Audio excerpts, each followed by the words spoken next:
Hi, Amos here with ALO Audio's RX portable in-ear monitor headphone amplifier.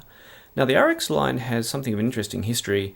It started off with a fairly basic RX Mark 1 and Mark 2, which were, fairly straightforward battery and op-amp driven headphone amplifiers, and graduated into the Colossus RX Mark 3 balance, which would drive everything in the kitchen sink pretty much. And now it's gone back to, a fairly simple amp for IEM driving, with that coming along with the release of the Campfire Audio IEMs. So having a good amp to go with them is certainly not a bad idea.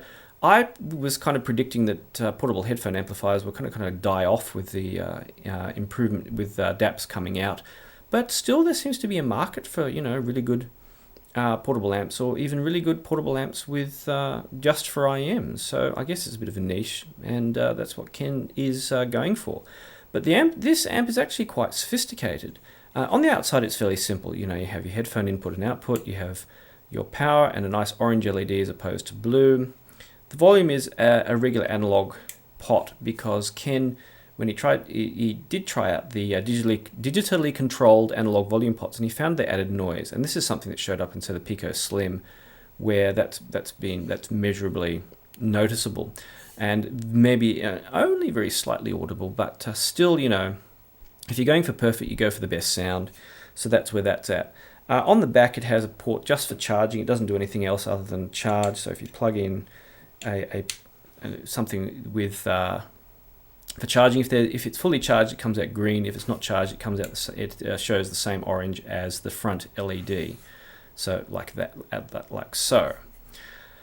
And but inside is where it gets really sophisticated, because the circuit inside is quite complex. It has quite a complex power supply. It has a gain stage, which is a Texas Instruments 49720. And it has a Texas Instruments headphone amplifier in low power mode as the main output. And the circuit has been optimized for minimum noise and maximum performance. And the only downside, of course, is there's no gain switch. So that most people are fine, but if you do have a pair of IEMs where the gain, like maybe the volume is too high and you end up in that region of the volume pot where there's a little bit of channel imbalance at the very start or the very end, you can send it back to Ken to have the gain adjusted as necessary. And I mean, if it had a gain switch, it'd be perfect. So that's probably the only downside. But this is a nickel-plated one. There is a black version as well. And so what you end up with is something maybe with the sophistication of a full-sized high-end amp, but crammed into a case. And in that regard, if I plonk it down here this way up to match the others, there's my good old Pico Power, which is a bit taller, and I'll put it in the middle so it focuses. And there's my Sound Potion Monolith. So they're all about the similar kind of size. Pico Power and Monolith. Get them into review.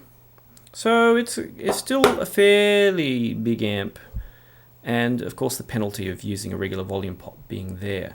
So it's not going to be. But it's neat enough. If I compare it with a Chord Mojo, which is small in itself, if you haven't seen how small these things are, yeah, it's not really that big. So if you don't mind a bit of a stack. But that being said, the first question that probably viewers will come to mind is, how does it sound compared to a Chord Mojo? Well, the first thing I did when I got it was plug in a pair of JH Audio's Laylas, and I then got into the Hugo, which I had at the time when I first got them. And I plugged in a mini-to-mini cable to the RX and level matched them and compared them, and the difference in sound was nothing. It was completely clean pass through of the audio signal as far as my ears could determine. And in that regard, that was excellent, because the Hugo is an excellent IEM driver in my opinion. So that result to me was just brilliant. Sound-wise, compared to the other amps, there's not a. I mean, we're talking tiny differences here, but when I will say that the Pico Power is a little bit more kind of nothing but the facts, kind of slightly reserved, slightly soft sound, which is probably a good thing in the end, which shows it sounds uncolored. It doesn't sound like it has any coloration. These two amps, including the Sound Potion Monolith, very slightly, the Sound Potion Monolith tends to very slightly emphasize the bass or bring out the bass, I'm not sure. The RX to me with the Laylas was interesting because the Laylas sounded really dark out of my Astrolink AK240. But out of the RX seemed to bring out the treble a bit better. And the Laylas seem to be a bit temperamental, sounding different out of everything you plug them into, at least until they're burned in, where the difference isn't so noticeable. Because JH audio drivers are notorious for that. And if you're thinking, hold on, this guy's talking about burn-in, well, these are my JH13s. They had no bass until after some hours of burn-in, and the bass came out. So let's put it down to JH Audio's thing. My Ultimate Ears reference monitors, they sound exactly the same as they did when I got them, as they do now. So, horses for courses. But that being said, the RX seemed to bring out the bass and the treble best out of all the amps I have here. So in that regard, now then I tried the D2 Audio's The Answer IEMs, and my preference was between these two, and I felt that the RX brought out the best performance out of all three amps. Only there's a very, very tiny differences, but the very subtlest sounds, plugged into the best DAC I had, which was the Shit Audio's Yggdrasil, the very subtlest sounds most clearly came out through the RX. Now, this is a portable amp. Out and about where there's noise, you're just not going to notice these things. So we're talking in really, really fine differences. I mean, it's more relevant. This is much heavier with two 9-volt batteries than this being quite light. So, but